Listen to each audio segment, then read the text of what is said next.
कुंज बिहारी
गोपीनाथ राधे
ओम नमो भगवते वासुदेवाय ओम नमो भगवते वासुदेवाय ओम नमो भगवते वासुदेवाय ओम नमो भगवते वासुदेवाय ओम नमो भगवते वासुदेवाय ओम नमो भगवते वासुदेवाय नारायणं नमस्कृत्यं नरं चैव नरोत्तमं देवीं सरस्वती व्यासं ततो जयमुदीरये नष्टप्रायेषु अभद्रेषु नित्यं भागवत सेवया भगवते उत्तमश्लोके भक्तिर्भवति नैष्टिके कृष्णाय वासुदेवाय देवकी नन्दनाय च नन्दगोपकुमाराय गोविन्दाय नमो नमः।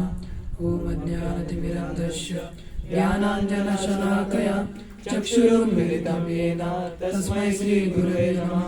श्रीचैतन्यमनोभीष्टं स्थापितं येन भूतले स्वयं रूपा कदा मह्यं ददाति स्वपदान्तिकं वन्देऽहं श्रीगुरु श्रीयुतपदकमलं श्रीगुरुन् वैष्णवांश श्रीरूपं साग्रजातं सगणा ललिता श्रीविशाखान्वितं च हे कृष्ण करुणा सिन्धु दीनबन्धु जगत्पते गोपेश गोपिकान्त राधाकान्त नमस्तुते तप्त कांचन गौरांगी राधे वृंदावनेश्वरी वृषभानुसुते देवी प्रणमामि हरिप्रिये मूकं करोति वाचालं पंगुलंगायते गिरि यत्कृपाहं तमां वन्दे श्रीगुरुदीनतारिणे। जय श्री कृष्ण चैतन्य प्रभु नित्यानंद श्री अद्वैत गदाधर श्रीवासादि गौर भक्तवृंद। हरे कृष्णा कृष्णा कृष्णा हरे हरे हरे राम राम राम हरे हरे। हरे कृष्णा कृष्णा कृष्णा हरे हरे हरे राम राम राम हरे हरे। हरे कृष्णा कृष्णा कृष्णा हरे हरे हरे राम राम हरे हरे। हरे कृष्णा। तो सभी को सायंकालीन सत्संग कार्यक्रम में ऐसे भक्ति वेदांत स्वामी श्रील प्रभुपाद की तरफ से इस्कॉन की तरफ से स्वागत है। तो आज महत्वपूर्ण दिन है एकादशी। एकादशी के बारे में कौन जानते हैं? एकादशी के बारे में कोई जानता है? तो आज एकादशी है। एकादशी के बारे में ऐसा कहा जाता है कि माधव तिथि भक्ति जननी जतने पालन करे। जो एकादशी तिथि है भगवान कृष्ण को क्या है? अत्यंत प्रिय है। माधव तिथि भक्ति जननी जतने पालन करे। भगवान बोलते हैं कि एकादशी जो है वो मेरे लिए क्या है? बहुत प्रिय है। तो क्यों प्रिय है हम बाद में देखेंगे। और इसमें एकादशी के दिन जो कोई उपवास करता है तो उसको भगवान की शुद्ध भक्ति प्राप्त होती है, जो कोई एकादशी का पालन करता है। तो एकादशी के बारे में हम पहले जानेंगे। एक असुर था मूर नाम का, और उन्होंने क्या किया? देवताओं के ऊपर स्वर्ग में क्या किया? आक्रमण किया। अभी स्वर्ग में उन्होंने आक्रमण किया तो इनके पास बहुत शक्ति थी, राक्षस के पास, जो असुर था उसके पास। स्वर्ग में उन्होंने आक्रमण किया देवताओं के ऊपर और देवता हारने लगे। अब देवता क्या करेंगे? देवता जब उनके ऊपर आपत्ति आती है तो किसके पास जाते हैं? भगवान विष्णु के पास जाते हैं। तो भगवान विष्णु के पास जाते हैं, बोलते हैं कि प्रभु आप हमारी मदद कीजिए, हम हार रहे हैं, हमारी मदद कीजिए। तो भगवान बोलते हैं कि आप लोग युद्ध शुरू करो, मैं आपकी मदद के लिए आता हूँ।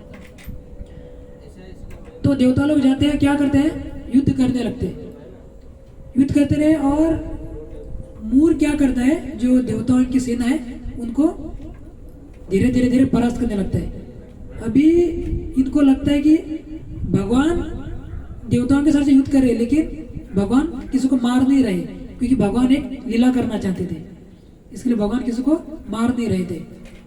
तो वह क्या, ऐसे ही देवता और मूर क्या कर रहे थे? युद्ध कर रहे थे।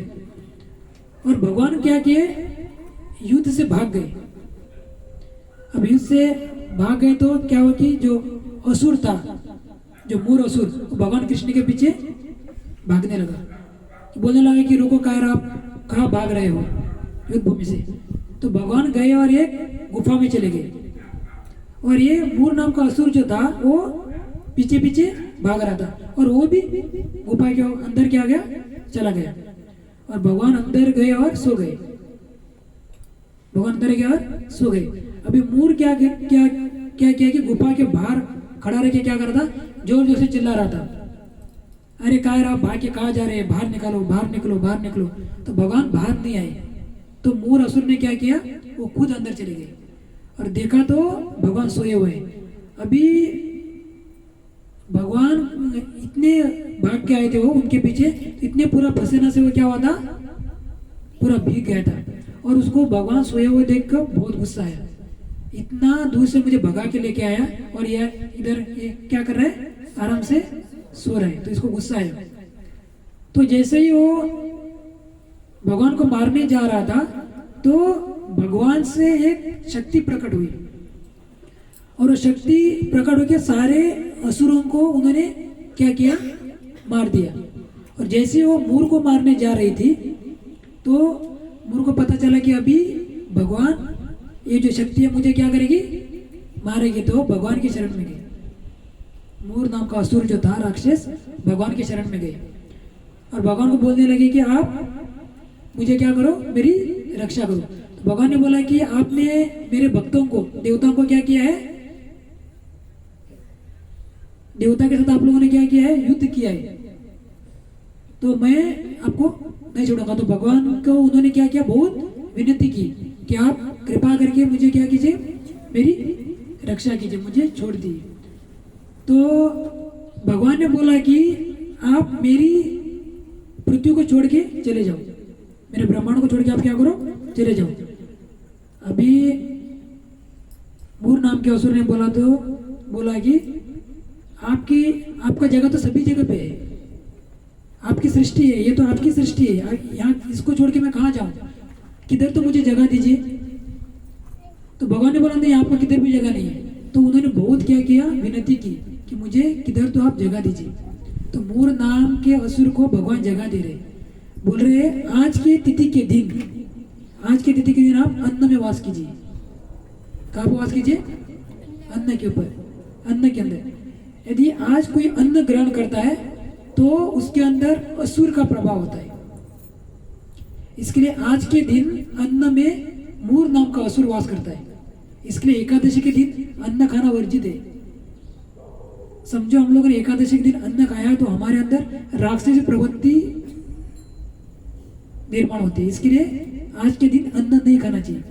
ऐसा कहा जाता है कि आज के दिन अन्न खाने से विष्ठा खाने के बराबर है। विष्ठा मतलब समझ आया सबको? विष्ठा मतलब टॉयलेट खाने के बराबर है आज के दिन जो कोई अन्न खाता है। और ऐसा कहा जाता है कि तो मूर नाम के असुर को आज के दिन अन्न में वास दिया और मूर नाम का असुर चला गया। तो उसके बाद क्या होता है? वो जो भगवान से शक्ति प्रकट हुई थी ना, तो भगवान उनसे बहुत प्रसन्न हो गए। बोले कि मैंने जो काम नहीं किया वो आपने किया, आप कौन है?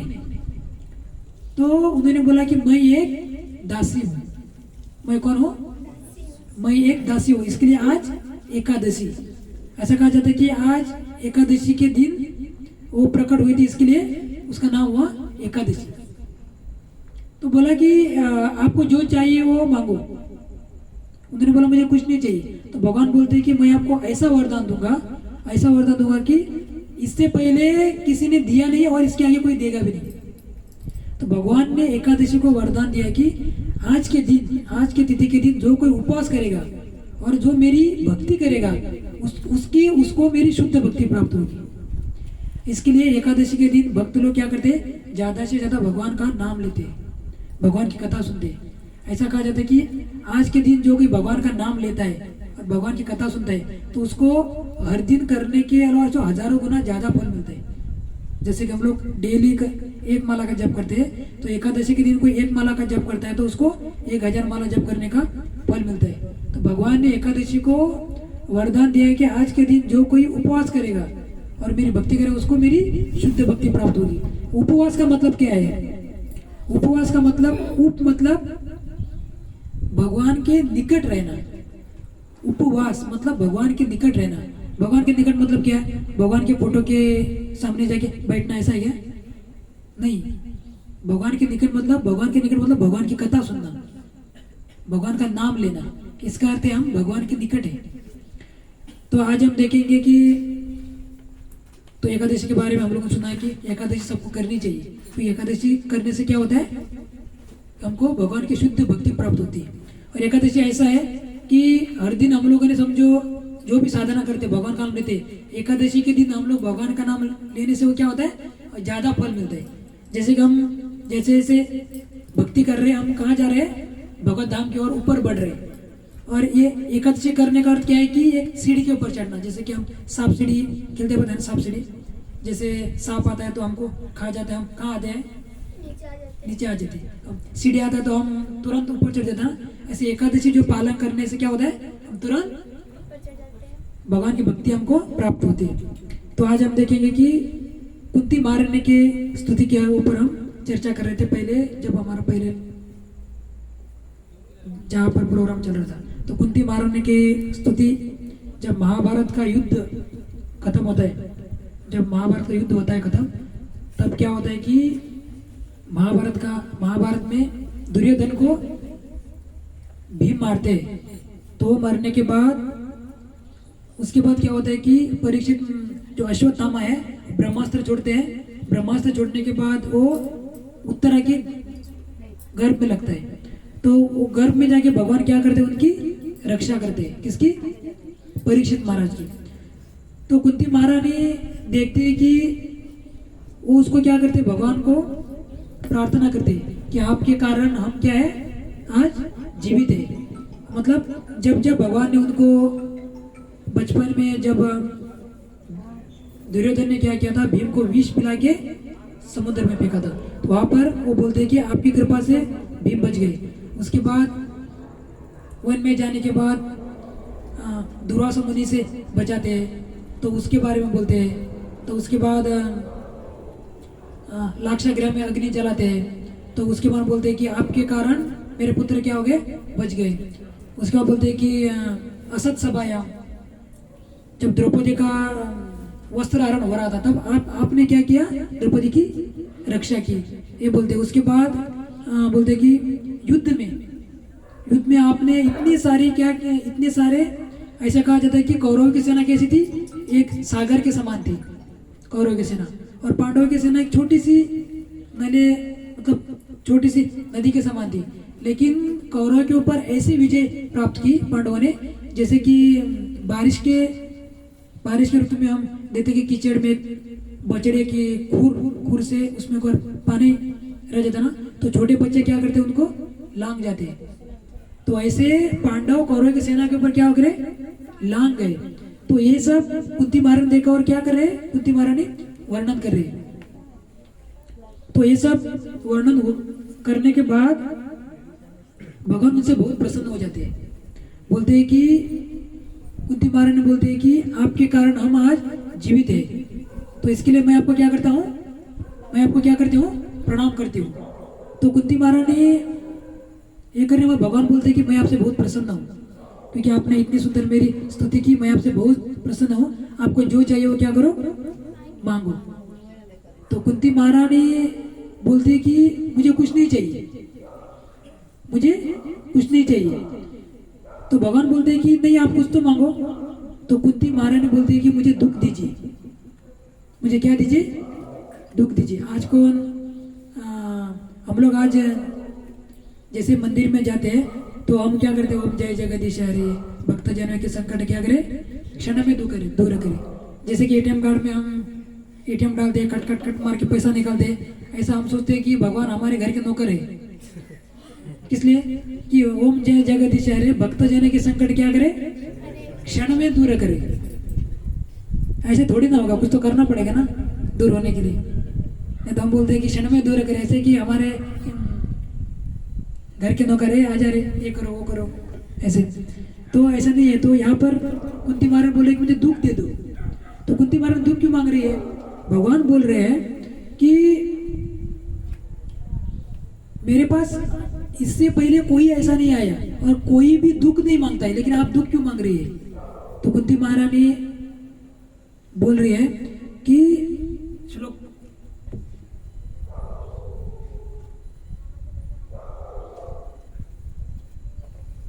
जन्म ऐश्वर्य श्रुति शुभि रेद माध पुमान नैव अत्यमि धातुन्वे त्वाम अकिंचन गोचर।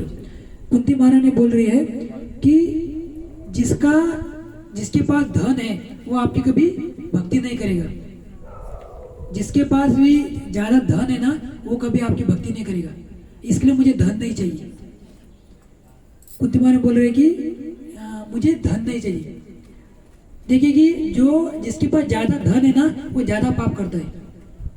जिसके पास ज्यादा धन है वो क्या करेगा? बियर बार में जाके बियर मारेगा, क्योंकि ज्यादा पैसा है। ऐसा है कि धन का एक नशा है, एक शराब का नशा है। शराब की नशा जो ऐसी है जो पेट में जाने के बाद चढ़ती है, लेकिन जो धन का नशा है ना, वो जेब में आने के बाद चढ़ती है। धन का नशा ऐसी है कि जेब में आने के बाद आदमी 2 फुट ऊपर चलने लगता है। ऐसा कहा जाता है कि धनी आदमी के साथ ना इसका तुलना की गई। उल्लू को रात को नहीं दिखाई देता है, उल्लू को। और ऐसे जो धनी लोग होते हैं ना, वो रात को बाहर नहीं दिखाई देंगे, बियर बार में दिखाई देते हैं।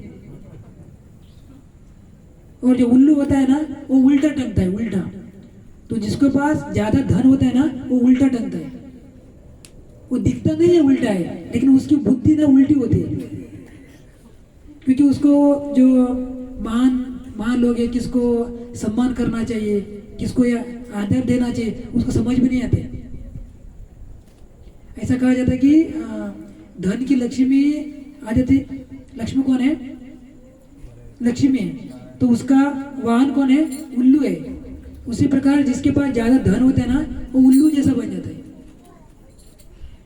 इसके लिए माता कुंती बोल रही है कि मुझे धन नहीं चाहिए। जिसके पास भी धन रहता है ना, वो भगवान की भक्ति नहीं कर पाएगा।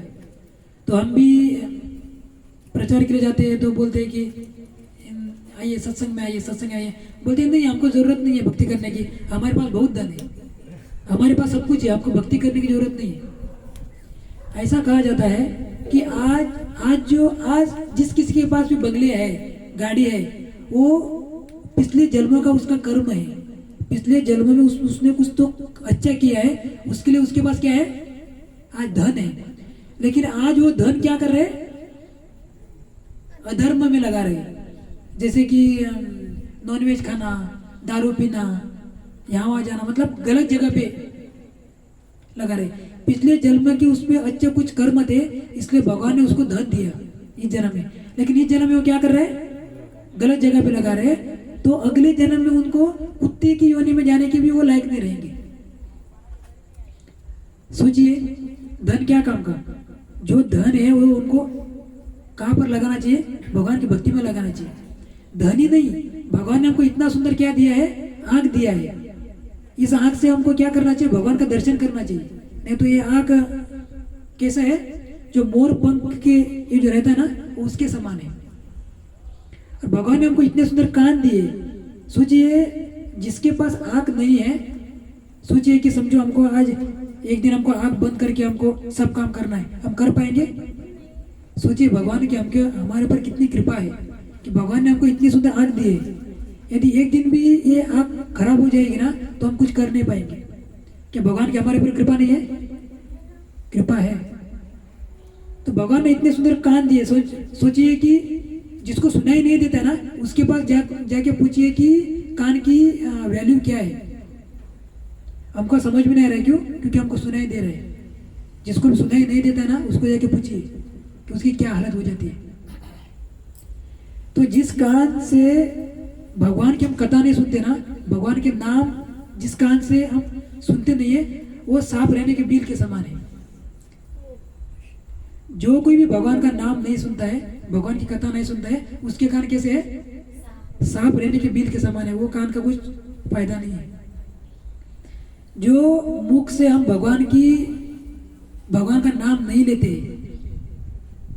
जिस मुख से हम भगवान का नाम लेते, वो मुख किसके समान है? वो मेंढक के समान है। बारिश के समय में मेंढक क्या करता है? टर टर टर टर टर टर। जो कोई भगवान का नाम नहीं ले रहा है ना, वो मेंढक के चिल्लाने के समान है। उसका कुछ फायदा नहीं है। और मेंढक क्या करता है? मेंढक इतना चिल्लाता है ना कि जो सांप जो होता है ना, सांप को ज्यादा सुनाई नहीं देता है, उसको कम सुनाई देता है। और मेंढक इतना चिल्लाता है ना कि सांप आके उसको गप करके खा जाता है। वो इतना चिल्लाता है। तो जो आदमी भगवान का नाम नहीं ले रहा है वो मेंढक के समान है। और सांप क्या है? एक काल है। काल क्या कर रहा है? जो हमारे ऊपर जो मृत्यु है ना, मृत्यु हमारे ऊपर सिर के ऊपर ही है। किसी को गारंटी नहीं कि कल का सूर्य, उगने वाला सूर्य हम देखेंगे ही नहीं। किसी को गारंटी है? किसी को भी गारंटी नहीं है कि आज यहाँ से हम निकल के जाएंगे, घर में पहुंचेंगे या नहीं, हमको पता नहीं है। तो मृत्यु हमारे सिर के ऊपर ही मंडरा रही है। जो काल है ना, ये क्या करता है? यदि किसी को सांप किसी को खाता है ना, वो कैसे खाता है? धीरे धीरे धीरे धीरे धीरे धीरे खाता है ना। तो हमको भी ये काल क्या हो रहा है? धीरे धीरे धीरे हमको क्या हो रहा है? खा रहा है। तो कैसे? समझो सूर्य का उदय होता है, जो सूर्य का उदय होता है और जो सूर्य अस्त होता है, दिन और रात तो क्या है? ये दिन मतलब क्या है? व्हाइट चूहा है। और रात मतलब क्या है? ये काला वाला चूहा है। ये धीरे धीरे क्या कर रहा है? हमारे आयु को क्या कर रहा है? काट रहा है। चूहा क्या करता है? किसी को खाता है तो क्या करता है? धीरे धीरे खाता है ना। उसी प्रकार ये जो समय जो है, टाइम जो है, वो क्या कर रहा है? हमारी आयु को खा रहा है। कैसे? कि समझो अभी मेरी 70 साल की आयु है, उम्र है, तो अभी मेरी 26 उम्र है, तो मेरा 26 साल क्या हो गया? माइनस हो गया क्या घट गया? तो 25 साल में क्या होगा? मर गया। ऐसे जैसे दिन होता है, जैसे ही सूर्य अस्त होता है ना, तो हमारे लाइफ से एक दिन क्या होता है? खत्म हो जाता है। तो सोचिए इतना सुंदर भगवान ने हमको मुख दिया है, किसके लिए? भगवान का नाम लेना चाहिए। और हमको इसके लिए क्या करना चाहिए? देरी नहीं करना चाहिए। जैसे कि हमने सुना कि अभी मृत्यु हमारे सिर के ऊपर है, कभी हम मर जाएंगे हमको पता नहीं है। आजकल क्या बोलते हैं? अरे मंदिर में आ जाओ। अरे अभी तो हम जवान है, हमको अभी मजा करना चाहिए। हम बचपन में वो भक्ति सब वो बुढ़ापे में करने की चीज है, वो अभी करने की चीज नहीं है, ऐसे लोग बोलते हैं। ऐसे बोलने वाले मूर्ख है। क्योंकि मृत्यु है ना, वो कभी भी आ सकती है। इसके लिए हमको भक्ति ऐसा नहीं सोचना चाहिए हम बाद में करेंगे, नहीं तो 1 महीने के बाद करेंगे। वो 1 महीना आएगा ही नहीं, पता नहीं हमारे जीवन में। इसलिए हमको जो भी समय आता है हमको भगवान का नाम लेना चाहिए। ये हमको क्या है? भगवान की कृपा है हमारे ऊपर। सोचिए कि इतना सुंदर आंख दिया है भगवान ने, मुख दिया है भगवान ने, कान दिया है, इतने सुंदर हाथ दिया है। इससे हाथ से क्या करना चाहिए? भगवान की सेवा करना चाहिए, भक्तों की सेवा करना चाहिए। और ये इतना सुंदर सिर दिया है ना, तो ये सिर भगवान इसलिए दिया है कि हमको भगवान के सामने क्या करना चाहिए? झुकाना चाहिए इसको। नहीं तो ये गाजर की तरह ऐसे खड़े रह के नहीं रखना है। तो हमको क्या करना चाहिए? जो सिर दिया भगवान के सामने झुकाना चाहिए। अब भगवान को कुछ हम दे सकते क्या?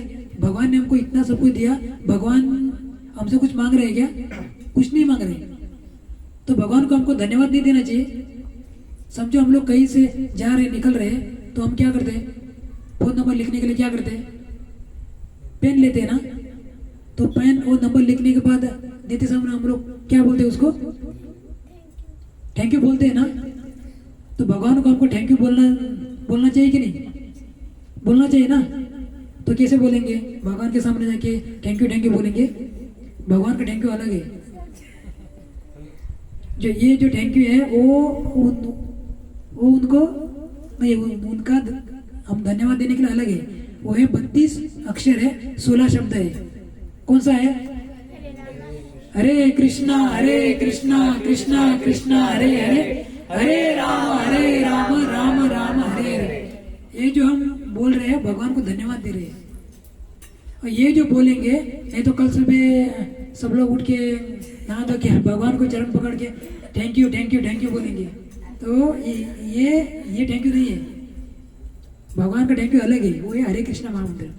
हरे कृष्णा कृष्णा कृष्णा हरे हरे, हरे राम राम राम हरे हरे।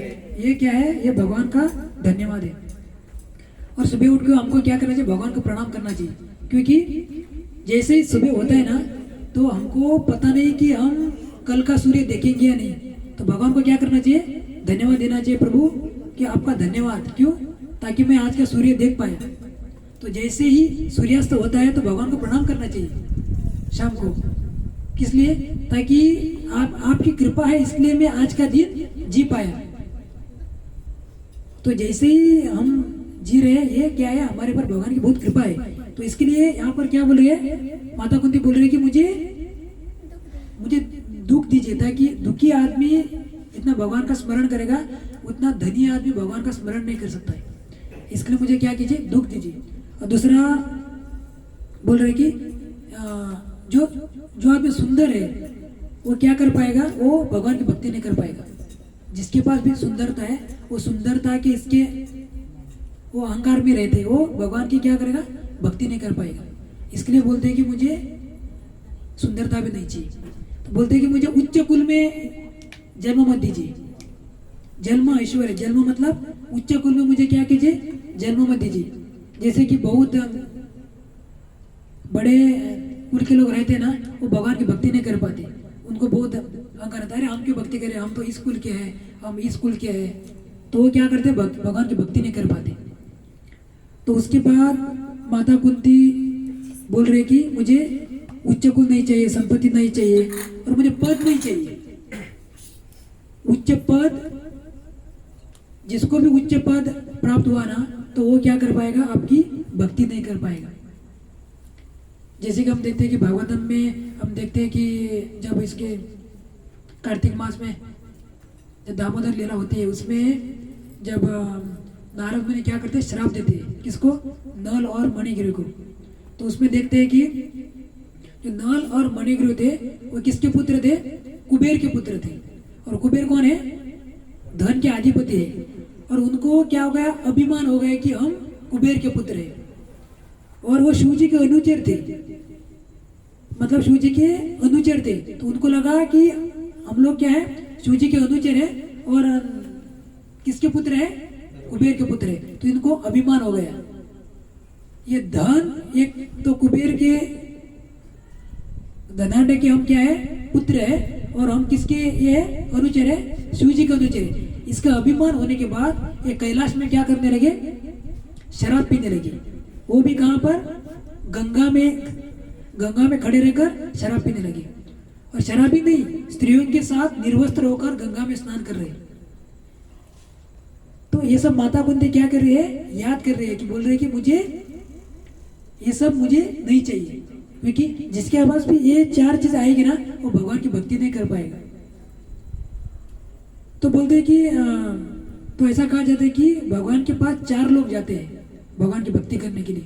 भगवान के पास मंदिर में 4 लोग जाते हैं, 4 प्रकार के लोग जाते हैं। एक है आर्त। आर्त मतलब ज्यादा दुखी है ना, वो भगवान के पास जाता है। बोलते हैं कि मेरा दुख दूर कीजिए। तो दूसरा अर्थार्थी। एक है अर्थार्थी। अर्थार्थी मतलब धन की प्राप्ति के लिए, कि मुझे ये चाहिए, धन चाहिए, मुझे संपत्ति चाहिए, ये चाहिए। एक बार क्या हो गया कि एक शिव जी का भक्त था, और उन्होंने क्या किया? शिव जी की तपस्या की। अभी शिव जी प्रसन्न हो गए। अभी जैसे ही शिव जी प्रसन्न हो गए, तो शिव जी ने उनको बोला कि आपको क्या चाहिए, मांगो। तो शिव जी ने एक कंडीशन डाली। क्या डाली? कि जो आप मांगोगे उसको बाजू वाले को डबल मिलेगा। कितना मिलेगा? डबल मिलेगा। अभी समझो मैंने तपस्या की, अभी मैं समझो इतना मेहनत करके तपस्या कर रहा हूँ और मैंने समझो 1 लाख मांगा, तो बाजू वाले को कितना मिलेगा? 2 लाख। तो मुझे परेशान होगा क्या नहीं मैं? अरे मैं इतना मेहनत कर रहा हूँ और बाजू वाले को कितना मिलेगा? 2 लाख मिलेगा। तो ये अभी परेशान हो गया। अभी ये बहुत सोचने लगा, बहुत सोचा इसने, बहुत सोचा। तो शिवजी को लगा कि ये बहुत लंबी चौड़ी लिस्ट बना रहा होगा। तो इसने क्या किया कि बोला कि शिवजी एक काम करो, मेरी 1 आंख फोड़ दो, वो साले की 2 फुटेगी। इसने क्या बोला कि मेरी 1 आंख फोड़ दो, वो साले की 2 आंख फूटेगी। तो सोचिए कि हमको क्या करना चाहिए? उसको कितना भी मिलने दो, मुझे जो मिलता है वो देखना चाहिए ना। लेकिन इसने क्या बोला कि मेरी 1 आंख फोड़ दो, उसकी 2 फूटेगी। और शिवजी एक काम कीजिए, साथ में जाते समय ना मेरे घर के दरवाजे के सामने कुआं बना दीजिए। तो उसके घर के सामने कितना होगा? 2 कुआं होगा। वो अंधा जैसे ही घर से बाहर निकलेगा उसको डूब के मारेगा। तो ऐसे होते हैं लोग। तो इसके लिए तो अभी देखिए, अभी हमको जो चाहिए ना वो हमको मांगना चाहिए, वो दूसरे बाकी वाले को कितना भी मिलने दो। आजकल क्या है ना, लोग बहुत क्या है, दुखी है। लोग दुखी इसलिए नहीं है कि मैं कम कमा रहा हूँ। लोग दुखी इसलिए है कि बाजू वाला क्यों ज्यादा कमा रहा है, बाजू वाला मेरे से ज्यादा क्यों कमा रहा है। इसके लिए दुखी नहीं कि मैं, अरे मेरा 15,000 सैलरी है, इसके लिए मैं दुखी नहीं हूँ। बाजू वाला 20,000 क्यों कमा रहा है। आजकल ये प्रॉब्लम है। तो हमको बाजू वाला कितना कमा रहा है ये नहीं देखना चाहिए। जैसे हम दूसरे को देखेंगे ना कि अरे ये इतना कमा रहा है, अरे इसका बहुत बड़ा घर है, अरे इसका बंगला है, अरे इसके पास 2 गाड़ी है, मेरे पास साइकिल है, ये हमको नहीं देखना चाहिए। ये हम देखेंगे ना जीवन भर हम दुखी रहेंगे। दूसरे को हम देखेंगे ना तो दुखी रहेंगे। तो हमको क्या करना चाहिए? जो हमारे से कम कमा रहा है उसको हमको देखना चाहिए, तो हम सुखी रहेंगे। कैसे? कि समझो मैं 15,000 कमा रहा हूँ, तो समझो कोई बाजू वाला 10,000 कमा रहा है, तो हमको भगवान से प्रार्थना करनी चाहिए, प्रभु आपकी मेरे ऊपर कितनी कृपा है। वो देखो वो कितना कमा रहा है, 10,000 कमा रहा है, लेकिन आपकी मेरे ऊपर कृपा है, मैं कितना कमा रहा हूँ, 15,000 कमा रहा हूँ। तो इससे हम क्या होगा, हम सुखी रहेंगे। लेकिन जो ज्यादा कमा रहा है उसको देखेंगे ना तो हमें हमेशा क्या होंगे, दुखी ही रहेंगे। तो इसके लिए जो पहला जो है, जो दुखी आदमी भगवान के पास जाता है। दूसरा है मांगने के लिए कि मुझे ये चाहिए, कोई बोलेगा मुझे धन चाहिए, कोई बोलेगा मुझे लड़की चाहिए, कोई बोलेगा मुझे लड़का चाहिए, कोई बोलेगा मुझे पुत्र दे दो। मंदिर में जाके लोग यही मांगते हैं। तो भगवान की प्रसन्नता के लिए कोई नहीं जाते। अभी कुंती मांग रहे हैं ना मुझे दुख दे दो, ऐसा कोई मांगते नहीं है दुख। हम स्वप्न में भी नहीं सोचेंगे कि हमको दुख चाहिए। स्वप्न में भी हम यही सोचेंगे कि दूसरे से हम कैसे 10 रुपए छीनेंगे, यही हम सोचते। तो तीसरा है जिज्ञासु। जिज्ञासु मतलब ज्ञान प्राप्त करने के लिए। और चौथा है ज्ञानी, क्योंकि उसको जानना है भगवान के बारे में। तो ये है 4 लोग। तो उसके बाद जो माता कुंती यहाँ पर अभी क्या मांग रही है, दुख मांग रही है। तो सोचो कि भगवान यहाँ पर प्रश्न करेगी माता कुंती को कि आप दुख क्यों मांग रही है। संसार में कोई जो जीव है जो दुख नहीं मांग रहा है, लेकिन आप मेरे से दुख क्यों मांग रही है। तो माता कुंती यहाँ पर बोल रहे हैं कि हमारे जीवन में जब भी दुख आए ना तो आपने क्या किए, प्रकट होकर वो क्या किए, दूर किए। जो भी हमारे दुख आए वो भगवान ने क्या किया, दूर किया। तो माता कुंती बोल रही है कि जब मुझे दुख आऊं, जब मुझे दुख मिलेगा तो मैं क्या करूंगी, आपका स्मरण करूंगी। जब आपका स्मरण करने के बाद आप प्रकट होकर क्या करेंगे, हमारे दुख दूर करेंगे। इसलिए मुझे क्या चाहिए, दुख चाहिए। ऐसा कहा जाता है कि जो भी आज लोग गरीब है ना, गरीब है, दुखी है, तो समझ लेना चाहिए हमारे ऊपर भगवान की कृपा है। लेकिन हमको बहुत टेंशन है ना कि हमारे पास बंगले नहीं है, गाड़ी नहीं है, पैसा नहीं है। लेकिन ऐसा कहा जाता है जो आदमी गरीब है ना उसके ऊपर भगवान की बहुत कृपा है। देखिए ये देखो यहाँ पर जो अमीर आदमी को यहाँ पर बुलाएंगे ना, वो सत्संग नहीं आएंगे। वो बोलेंगे वो सत्संग में हम नहीं जाएंगे, वो हमारे लिए नहीं है। समझो एक अमीर घर के सामने कोई जाता है ना मांगने के लिए, वो देते नहीं है। समझो गरीब घर के सामने कोई मांगने के लिए आता है ना, भिखारी ना, वो उसके पास खाने के लिए नहीं देगा ना, रहेगा तो भी वो देगा गरीब आदमी, लेकिन अमीर आदमी कभी नहीं देगा। इसके लिए माता कुंती बोल रही है कि मुझे जैसे दुख आएंगे तो मैं क्या करूंगी, आपका स्मरण करूंगी। आपका स्मरण करने से आप प्रकट होकर क्या करेंगे, हमारा दुख दूर करेंगे। तो यहाँ पर भगवान कृष्ण फिर से माता कुंती को क्या कर रहे हैं, प्रश्न पूछ रहे हैं कि मेरा दर्शन करने से आपको क्या मिलेगा। आप बोल रहे हैं कि मेरा आपका दर्शन होगा, तो आप मेरा दर्शन करने से आपको क्या मिलेगा। तो माता कुंती बोल रहे हैं जो कोई आपका दर्शन करेगा, जो कोई आपका दर्शन करेगा वो क्या होगा, ये जन्म मृत्यु रूपी चक्र से मुक्त हो जाएगा। वो ही संसार से दुखालय जगत से क्या होगा, वो मुक्त होगा और कहाँ जाएगा, भगवत धाम में जाएगा, वैकुंठ में जाएगा। जो कोई आपकी भक्ति करेगा, जो कोई आपका नाम लेगा, वो ही संसार से फिर से जन्म नहीं लेगा, वो क्या होगा, मुक्त होगा। सोचिए, जो कोई समझो हम लोग आजकल जो भगवान की भक्ति कर रहे हैं ना, तो ऐसा कहा जाता है कि वो शरीर छोड़ने के बाद सीधा भगवत धाम चले जाएंगे। तो माता कुंती यहाँ पर क्या बोल रही है कि जो कोई भगवान का नाम लेता है तो भगवान क्या करते हैं, उनके जीवन से क्या करते हैं, जितने भी उनके पाप है क्या करते हैं, चुरा लेते हैं। गोपियाँ भगवान से जो गोपी गीत गाती है उसमें कहते हैं प्रणत देहि नाम पाप कर्षण। जैसे हम यहाँ पर मंदिर में आके जो भगवान को हम प्रणाम करते हैं ना, तो भगवान क्या करते हैं, हमारे अंदर जितने भी पाप है ना खींच लेते हैं। सोचिए, हम लोगों ने पहले जन्मों में जितने भी पाप किए ना, वो भगवान क्या करते हैं, खींच लेते हैं। समझो मेरे गले में सोने का चेन है ना, तो कोई चुरा सकता है, लेकिन मेरा पाप कोई चुरा के लेगा। यदि किसी को बोलेंगे भी ना कि मेरा पाप ले लो, तो कोई बोलेगा अरे मुझे नहीं चाहिए तेरा पाप। तो भगवान बोलते हैं कि भगवान क्या करते हैं कि हमारे जीवन में जितने भी अमंगल है वो क्या करते हैं, हर लेते हैं। तो एक बार क्या होते हैं कि शिवजी क्या करते हैं कि शिवजी हमेशा क्या करते हैं कि भगवान का ध्यान करते हैं। शिवजी क्या करते हैं, हमेशा क्या करते हैं, भगवान का ध्यान करते हैं। तो पार्वती उनसे प्रश्न पूछती है, किसको, शिवजी से पार्वती प्रश्न पूछते हैं कि आप किसका ध्यान कर रहे हैं, आप किसका ध्यान करते हैं। तो माता पार्वती उनसे बोलती है कि आप क्या करते हैं कि राम जप करते हैं। भगवान शिव जी का कौन सा जप करते हैं, भगवान शिव जी राम नाम का जप करते हैं। और जैसे ही वो ध्यान में बैठते हैं ना, तो शिव जी क्या करते हैं, राम नाम का जप करते हैं। तो माता पार्वती बोलते हैं कि आप कौन से राम का जप कर रहे हो, जिसने रावण का वध किया, वो राम का जप कर रहे हैं क्या, किसका जप करते हैं।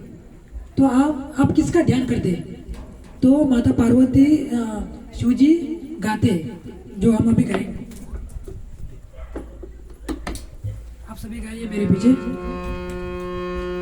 मंगल भवन मंगल हरि,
मंगल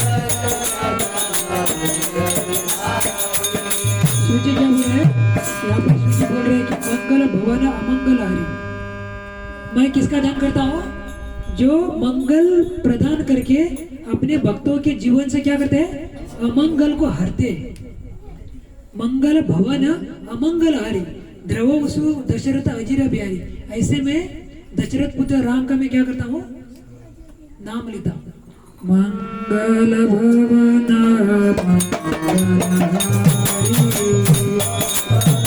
सभी गाइए जोर से। मंगल भवन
शिवजी क्या बोल रहे हैं?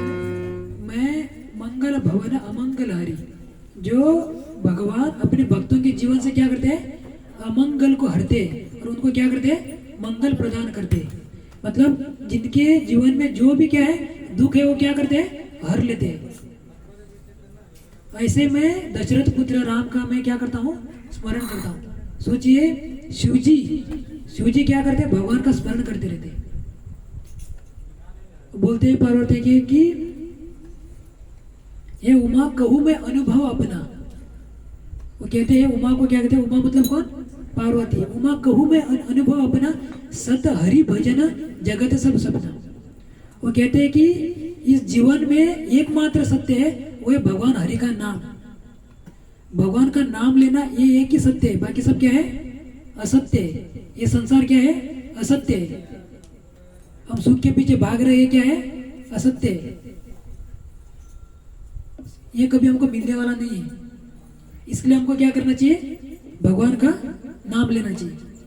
तो हम आगे बताएंगे, जैसे कि हम भगवान का नाम का जप करते हैं। यदि किसी को जप करना है तो जप भी कर सकते हैं बाद में, तो उसके बाद में हम बोलेंगे। तो आज एकादशी दिन है। एकादशी के दिन आप सभी यहाँ पर आए तो बहुत ये क्या है? आज के दिन भगवान का नाम लेना मतलब बहुत इसका ये क्या है? बहुत इसका फल मिलता है। एकादशी के दिन भगवान का नाम लेना ये उसका बहुत फल मिलता है। तो मैं सभी से यही विनती करता हूँ कि आप सभी आइए प्रोग्राम में। जब भी हम यहाँ पर संडे प्रोग्राम करते हैं अपना समय निकाल कर आइए, क्योंकि कलयुग में यही तपस्या है। कलयुग में क्या है? और तपस्या नहीं है। तो कुंती महारानी यही बोल रहे हैं कि मुझे क्या चाहिए? मुझे दुख दीजिए। तो हम तो दुख नहीं मांग सकते। क्यों? क्योंकि जो दुख आ रहा है वो हम झेल नहीं पा रहे, तो और हम दुख नहीं मांग सकते, क्योंकि और दुख मांगेंगे तो हम मर जाएंगे सीधे। तो उसके बाद माता कुंती बोल रहे कि आपका दर्शन, भगवान का दर्शन ये क्या है? आपका दर्शन करने से जो आदमी आपका दर्शन करेगा जन्म मृत्यु रूपी चक्र से क्या होगा? मुक्त होगा। तो हम अभी देखिए हम काम के लिए मेहनत कर रहे हैं। जो भी हम आजकल पैसा के लिए जो भी मेहनत करें वो हम शरीर के लिए मेहनत कर रहे हैं। किसके लिए मेहनत करें? शरीर के लिए मेहनत करें। लेकिन हम खुद के लिए जो मेहनत कर रहे हैं ना, ये जो हम सत्संग में आके जो कुछ भी कर रहे हैं ना, ये हम खुद के लिए कर रहे हैं। तो कैसे पता चलेगा कि हमें शरीर नहीं है? तो सोचिए कि एक उदाहरण है। जैसे कि एक घर में क्या हुआ है कि एक पति मर गया, एक आदमी मर गया है। घर में एक आदमी मर गए और उसकी पत्नी रो रही है, बोल रही है कि मेरा पति क्या हो गया? मर गया है, मेरा पति मुझे छोड़ के चला गया। उनके जो बच्चे हैं वो क्या बोल रहे हैं? मेरा पापा में हमें छोड़ के क्या हो गए, चले गए। सब लोग रो रहे हैं, उनकी माता पिता रो रहे हैं कि मेरा बेटा छोड़ के चला गया। तो एक आदमी आता है तो बोलते हैं कि आप लोग क्यों रो रहे हो? बोलते हैं कि पत्नी बोलते हैं कि मेरा पति छोड़ के चला गया। उनके बच्चे बोलते हैं कि हमारे पापा छोड़ के चले गए। उनके माता पिता बोलते हैं कि हमारे बेटा छोड़ के चला गया। तो आदमी बोलते हैं कि एक जो साधु बोलते हैं, जो यहाँ पर जो लेटा है, जो जब जीवित था तब भी यही था, और अभी जो मर गया है तो भी वो वही है, क्योंकि उसका वजन कम नहीं हुआ। हाथ भी वही है, पैर भी वही है, दोनों आँख भी वही है, कान भी वही है, सब कुछ वही है, लेकिन छोड़ के चला कौन गया? वो जो छोड़ के जो चला गया ना, वो हम है। जब आदमी मर जाता है, मर जाना मतलब क्या कि हमारे अंदर जो जीव है, जीव मतलब इसको भगवत गीता में आत्मा कहा गया है। ये जो आत्मा है वो शरीर छोड़ के चले जाती है। जैसे कि हम लोग सुबह कपड़ा पहनते हैं, सुबह कपड़ा पहनते हैं ना, सब लोग कपड़ा पहनते हैं तो हम काम पे जाते हैं, तो क्या होता है, गंदा होने के बाद हम लोग क्या करते हैं, निकाल के फेंकते। उसी प्रकार ये जो शरीर जो है, ये जो शरीर है, ये क्या करते हैं, जैसे ये शरीर बूढ़ा हो जाता है ना, ये शरीर, ये जीव छोड़ता है और दूसरा शरीर धारण करता है। जैसे हम क्या करते हैं, कपड़े को निकाल के नए कपड़े डालते हैं, उसी प्रकार ये जो जीव जो है हमारे, इस शरीर को छोड़ के दूसरा शरीर धारण करता है। जिस प्रकार हमारा इस जीवन का कर्म रहेगा, जिस प्रकार हम जीते, उसका उसको दूसरा शरीर प्राप्त होगा। जैसे कि जो कोई कुत्ते के शरीर में है, वो कुत्ते का शरीर है ना, उसका वो कपड़ा है वो बाहर का, लेकिन जीव वही है। वो मरने के बाद समझो गधे के शरीर में गया, उसका क्या होगा, कपड़ा चेंज होगा, लेकिन जीव वही है। लेकिन जब तक जीव सत्संग में आके भगवान की कथा नहीं सुनेगा, जब तक हम भगवान का नाम नहीं लेंगे, जब तक हम भगवान की भक्ति नहीं करेंगे, जब तक हम इस शरीर से मुक्त नहीं हो पाएंगे। जो कोई भगवान की भक्ति करता है, वो शरीर छोड़ने के बाद सीधा भगवत धाम चला जाएगा। उसको लेने के लिए कौन आएंगे, भगवान के दूत आएंगे। और जो कोई भगवान की भक्ति नहीं करता है, उसको लेने के लिए कौन आएंगे, यमदूत आएंगे, और उसको पीटते पीटते यहाँ से धुलाई करते लेके जाएंगे। और जो कोई भगवान की भक्ति करता है, उसको लेने के लिए भगवान आएंगे, भगवान के दूत आएंगे। जिस प्रकार देखते हैं ना कि शादी में दूल्हा जो है घोड़े के ऊपर बैठता है और आगे पीछे सब लोग नाच रहे हैं, कोई दारू पी के नाच रहा है, ऐसे नाच रहे हैं, लेकिन वहाँ पर दारू पी के नहीं नाचेंगे। तो भगवान का कीर्तन करते करते भगवत धाम लेके जाएंगे। इसके ऊपर हम आगे कभी चर्चा करेंगे, लेकिन हमको क्या करनी चाहिए, भगवान की भक्ति करनी चाहिए। तो सभी को धन्यवाद देता हूँ कि आप सभी अपना कीमती समय निकाल कर यहाँ पर आए, क्योंकि ये जो समय है ना, बहुत इम्पोर्टेंट है। क्योंकि हमारे जीवन में जो समय जो है ना, जितने देर तक हम भगवान का नाम ले रहे, जितने देर तक हम भगवान का भक्ति कर रहे, उतना समय गिनती में आता है। तो बाकी का समय हमारा गिनती में नहीं आता है, वो व्यर्थ है। जितना समय हम भगवान के लिए यूज करें, वही हमारी एक्चुअली लाइफ है। तो भगवान ने हमको इतना सुंदर जीवन दिया है। ऐसा नहीं है कि हमको अंधा बनाया, ऐसा नहीं कि हमको सुनाई नहीं देता है, हाथ पैर सब कुछ हमारे क्या है, ठीक है। तो हमको क्या करना चाहिए, भगवान को धन्यवाद देना चाहिए। तो धन्यवाद के लिए क्या है, हरे कृष्णा कृष्णा कृष्णा हरे हरे, हरे राम राम राम हरे हरे। तो अभी हम क्या करेंगे, कीर्तन करेंगे। उसके बाद जो हमारा जो असली सेवा है, महाप्रसाद, वो लेंगे।